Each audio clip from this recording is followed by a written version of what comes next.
as we continue our coverage of Donald Trump weaponizing his Justice Department to prosecute his own former FBI director, James Comey. At least one conservative Fox News host had the integrity on air to admit on Fox News, on live TV, that this is being orchestrated by Donald Trump and that in any other administration, this would be a national scandal. So not only exposing Trump and calling him out, but also calling out the right-wing hypocrisy, perhaps even on Fox News. But before we unpack all that, if you end up liking this video and you want to support the channel, please be sure to hit the like, subscribe, and alert bells before you go. It's very rare to see integrity on Fox News outside of Jessica Tarlov, and yet we have it here. We actually have a moment of pure honesty about this startling escalation in the weaponization of justice by Donald Trump against his political foes. Take a look. Was completely and totally orchestrated by President Trump.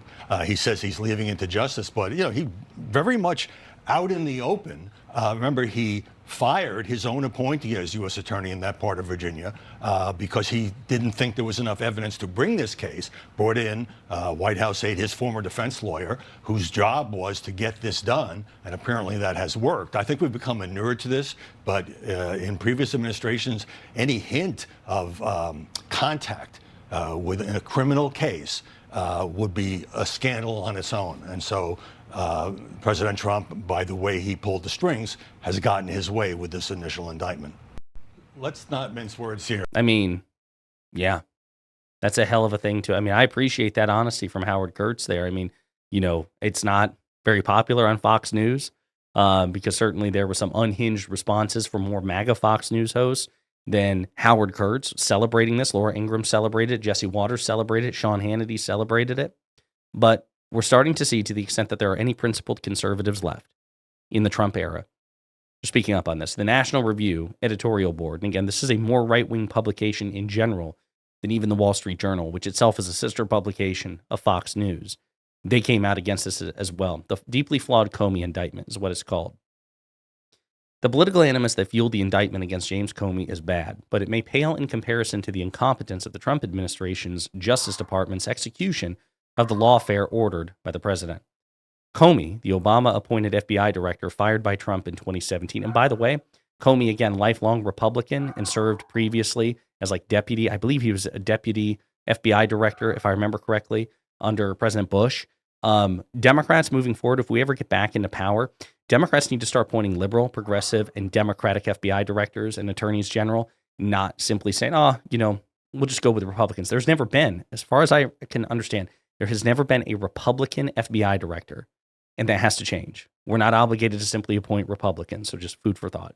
Comey, the Obama-appointed FBI director fired by Trump in 2017, was charged on Thursday with 2 felony counts, perjury and obstruction of justice.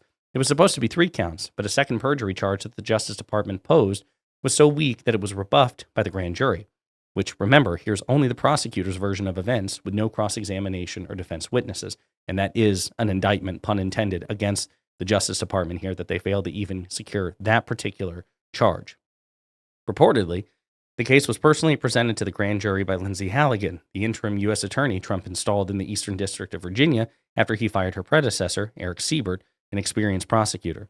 Siebert enraged the president by declining to charge Comey because, for what now appear to be good reasons, he believed that there was no viable case. He also declined to prosecute New York Attorney General Letitia James, another political foe that Trump is pressuring the DOJ to indict. So again, I want to be clear, even the National Review is admitting Trump is overtly, publicly, and privately pressuring his DOJ to go after these people, which is something that they could never have claimed about President Biden. I'm sure they felt that way, but there was no evidence that Biden ever pressured anybody to go after Donald Trump, for example. The 36-year-old Halligan is a former insurance lawyer. Prior to the grand jury presentation, she had never been a prosecutor in a criminal case. It shows. The perjury count appears to be deeply flawed. The charge is difficult to decipher because it is not merely terse. Many indictments set forth only bare-bones charging language rather than narrations, but scant in its description of what Comey allegedly lied about. It seems to relate to former FBI Director Andrew McCabe's October 2016 leak to the Wall Street Journal of information about the Bureau's then ongoing Clinton Foundation investigation.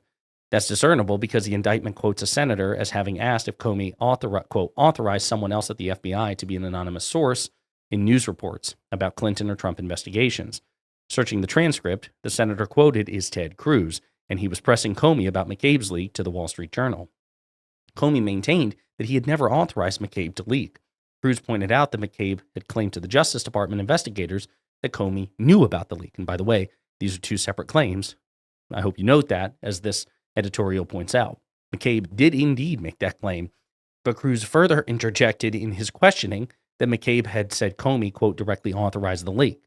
In this, Cruz distorted McCabe's version of events, which was that McCabe himself authorized the leak. He had his assistant, Lisa Page, speak with the Wall Street Journal, and then told Comey about it after the fact, which is not an authorization. The conflict between McCabe and Comey's version involved what McCabe told Comey and how Comey reacted. Comey said McCabe didn't own up to orchestrating the leak when they spoke about the Wall Street Journal. McCabe said he informed Comey that he'd orchestrated the leak, and Comey seemed untroubled. For purposes of the indictment, however, that's beside the point. The perjury count alleges that Comey falsely denied authorizing the leak. But McCabe, who admitted to authorizing the leak, never claimed that Comey authorized it. Comey cannot legitimately be convicted absent proof beyond a reasonable doubt that he truly believed he himself had authorized the leak, that he did authorize the leak, and that he therefore intentionally lied to the Senate when he denied it. Where's the evidence of that? There's none that we can see. There is, however, a great deal of evidence corroborating Comey's account. It was outlined in a painstaking detail by the Justice Department's then Inspector General, Michael Horowitz. Remember, Horowitz was no fan of Comey's, having issued a number of withering reports faulting Comey for going public with evidence against the uncharged Hillary Clinton, which, by the way, again, likely cost Hillary Clinton the election and got Donald Trump into power in the first place. So the irony that Trump is now prosecuting Comey for doing something which benefited Trump politically is beyond words. Anyway, mismanaging the Russiagate fiasco and leaking reports of his conversations with Trump to the New York Times. But in connection with the Clinton Foundation leak to the Wall Street Journal, Horowitz found that Comey's story was amply supported. The report is scathing with respect to McCabe, whom Horowitz referred to the Justice Department for a potential false statement prosecution, which the first Trump Justice Department declined to bring, the case having been complicated by the president's public diatribes against McCabe. So there again, Trump puts his foot in his mouth by ranting and raving about Andrew McCabe, thus undermining, torpedoing a potential Justice Department case against him. And by the way, that may very well be the case here. All the ranting and raving that Trump engaged in regarding James Comey could be used as a predicate by the judge to toss this shit out. Oh, this is vindictive prosecution. This is Donald Trump directing the Justice Department corruptly and inappropriately to go after his political opponents. This is, a prosecution in search of a crime, right? I mean, they just have their man and they're looking for something to indict him on, rather than the other way around. They don't have a crime in search of a criminal. They have a target in search of a crime.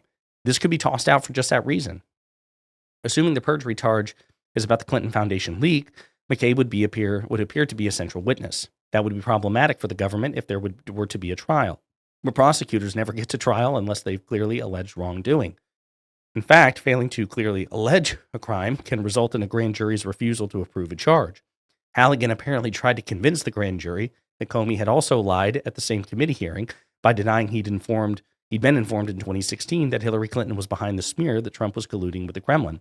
Yet, as the transcript elucidates, what Comey said is that he could not recall the FBI getting a criminal referral about that matter from the CIA.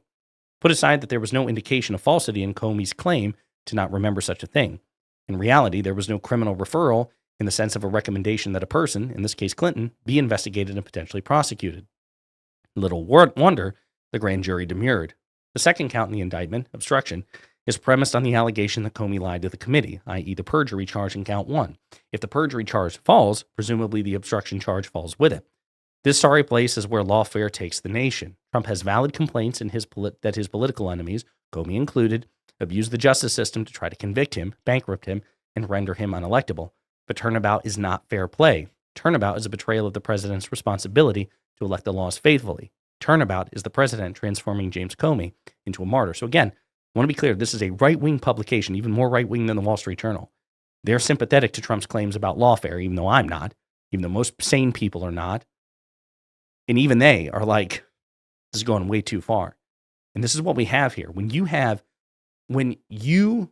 Donald Trump loses Fox News hosts and Fox News lawyers like Andy McCarthy, and when he loses the National Review editorial board, people who are always just preemptively inclined to grade him on a curve, that's how you know he has fucked up spectacularly and gone beyond the pale.